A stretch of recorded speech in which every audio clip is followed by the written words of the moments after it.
ముఖ్యమంత్రి చంద్రబాబు నాయుడు, మంత్రి లోకేష్ సహకారంతో అమరావతిలో అమరజీవి పొట్టి శ్రీరాములు మెమోరియల్ ట్రస్టుకు స్థలం కేటాయించడం పట్ల బద్వేలు పట్టణంలోని Andhra Pradesh Arya Vysya welfare and development corporation state director Paritala Venkata Subbaiah ఆధ్వర్యంలో పొట్టి శ్రీరాములు కాంస్య విగ్రహానికి పూలమాలలు వేసి ఘనంగా నివాళులర్పించారు. ఈ కార్యక్రమానికి ముఖ్య అతిథులుగా విచ్చేసిన ఆర్యవైశ్య వర్తక సంఘం అధ్యక్షులు కెవి సుబ్బారావు, సీనియర్ న్యాయవాది పివిఎన్ ప్రసాద్తో పాటు పలువురు మాట్లాడుతూ ముఖ్యమంత్రి నారా చంద్రబాబు నాయుడు, మంత్రి లోకేష్ ఆర్యవైశ్యులకు ఎన్నికల సమయంలో ఇచ్చిన హామీల మేరకు అమరావతిలో పొట్టి శ్రీరాములు స్మృతివనంకు 6 ఎకరాల 80 సెంట్ల స్థలం కేటాయించి అందుకు సంబంధించిన డాక్యుమెంట్లను కూడా Arya Vysya welfare and development corporation chairman Dunde Rakesh కు అందజేయడం సంతోషకరమని అన్నారు.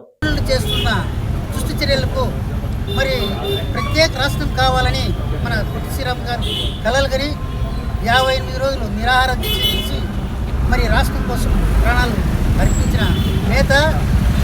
ఆయన ఉద్దేశం ఏమంటే ఆనాడు కూడా ప్రత్యేక రాష్ట్రం ఉన్నారే కానీ తెలంగాణతో కూడిన ఆంధ్రప్రదేశ్ కావాలని ఈనాడు కలలు కనలేదు. మరి ఆయన కలలు కన్న విధంగానే ఈనాడు మన నారా చంద్రబాబు నాయుడు గారు మన ఆంధ్ర రాష్ట్రాన్ని అనేక రకాలుగా అభివృద్ధి పథకాలకి తీసుకుని వస్తున్నాడు. నిరుద్యోగులకు కూడా ఉద్యోగ అవకాశాలు కల్పించాలని